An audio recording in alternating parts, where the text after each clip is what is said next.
Hi, I'm Mark, a professional director of photography and film and video editor. And I'm Tyler, a professional writer and director. And together we're going to be taking a look at movies, trailers, music, books, And all that media. On today's show, we're going to be looking at Zack Snyder's Justice League 2021 cut. While many Zack Snyder fans have eagerly anticipated this release, others were less than impressed. Today, I'm going to be going over my top 5 successes of Zack Snyder's Justice League. And then I'm going to give my top 5 reasons why this project was a failure.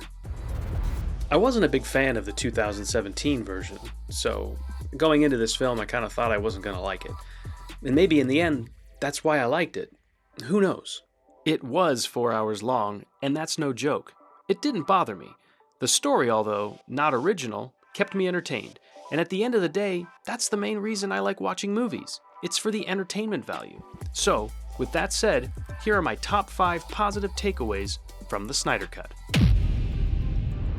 4 hours long. So I'll just continue my thought here. Now, I'm not saying let's move forward with all films being 4 hours plus long, but it didn't bother me.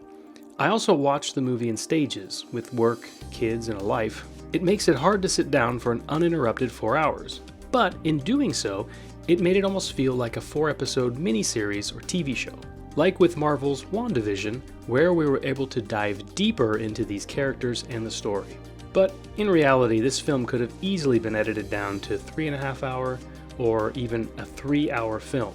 The slow motion alone, you cut that in half and you're halfway there. The Flash. Now, this is a like and a dislike.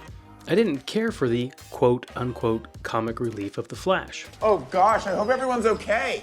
See, in times of crisis, for dog work, I always bring a meat snack. In my opinion, he was kind of annoying. And at one point in the film, I was asking myself, do we really need the Flash in this movie? But this is where I put my foot in my mouth. When Flash reverses time after the rest of the heroes fail was pretty sweet. When you can have a climax of a film where your heroes actually fail, I'm sure it's been done before, but then are given a second chance to save the day, it was a nice little twist ending, and a better overall ending than the 2017 Joss Whedon cut. First, let me prefix by saying that I'm not the biggest DC fan, and so I wasn't all familiar with some of the backgrounds of these characters.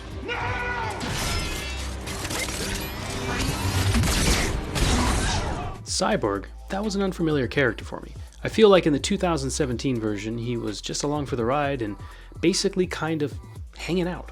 The 2017 film was very forgettable for me. In this version, he was a major player in saving the planet. We didn't know what motivated him, his relationship with his mother and his father, and how his father's love led him to save the life of his son. I know the character of Cyborg a little since my kids watched The Arrow on the CW, but other than seeing him on the screen and knowing his name, that was it. So I'm grateful to have a better understanding of his how and why.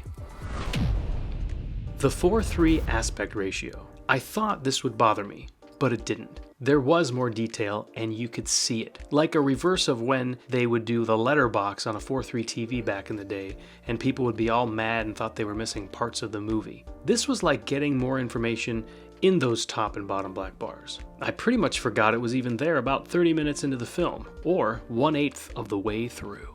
That's for all you math junkies out there.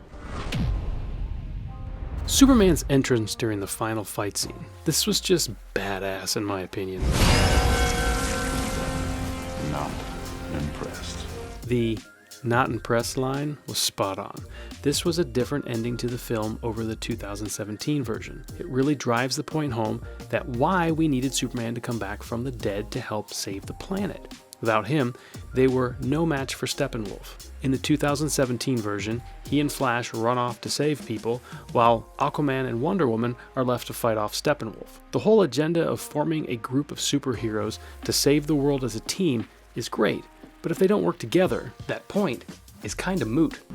Don't forget to slap that like button, and if you want to know when we release new content, hit subscribe. Do you have a film, video, book, or song you'd like us to promote? Send us a link to your YouTube video to allthatmediashow@gmail.com. Your project could be featured here, like this.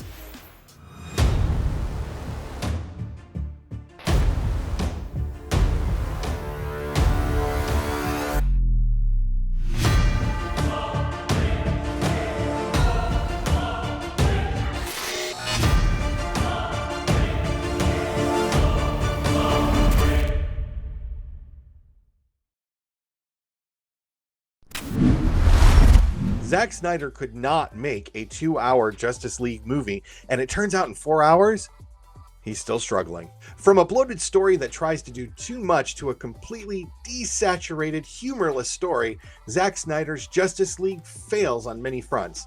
But here are the top 5 biggest failures of Zack Snyder's Justice League.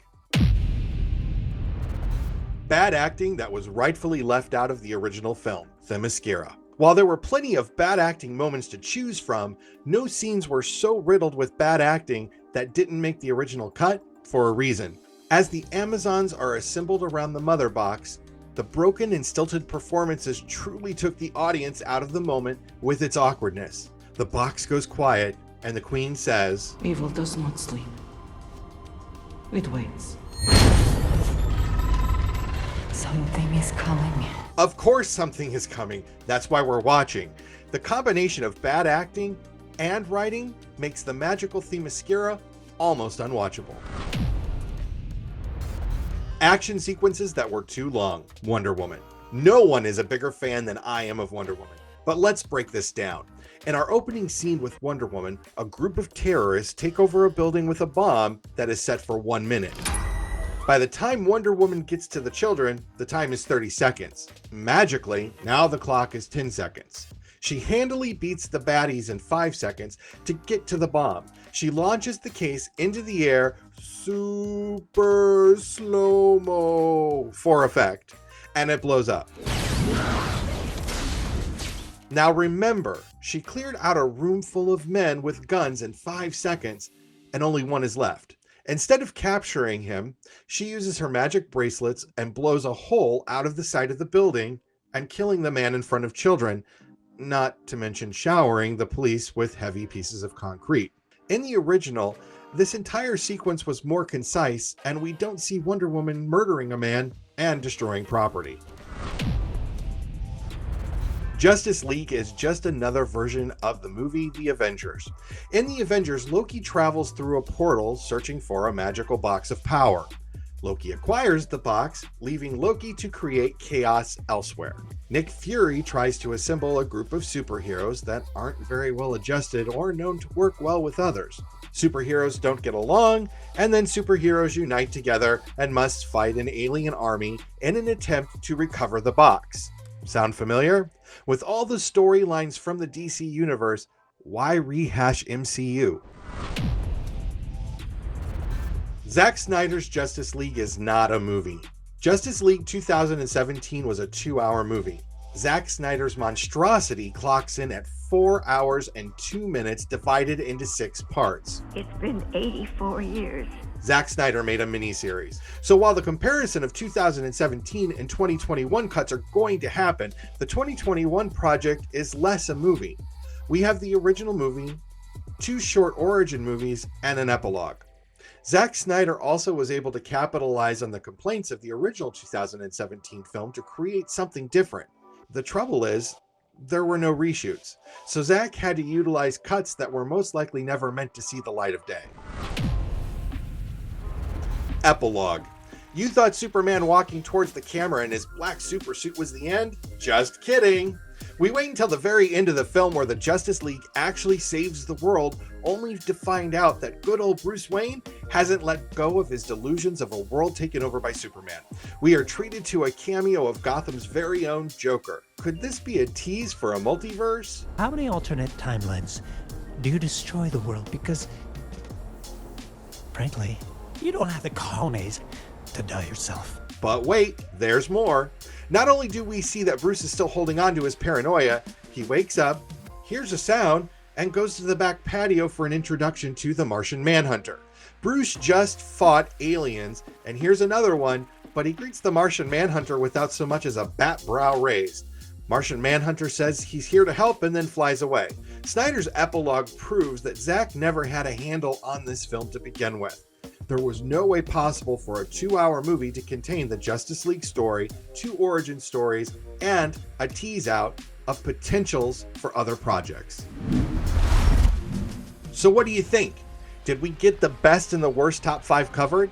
Let us know in the comments below. You never know what we're going to cover next, because we cover All That Media. See you next time.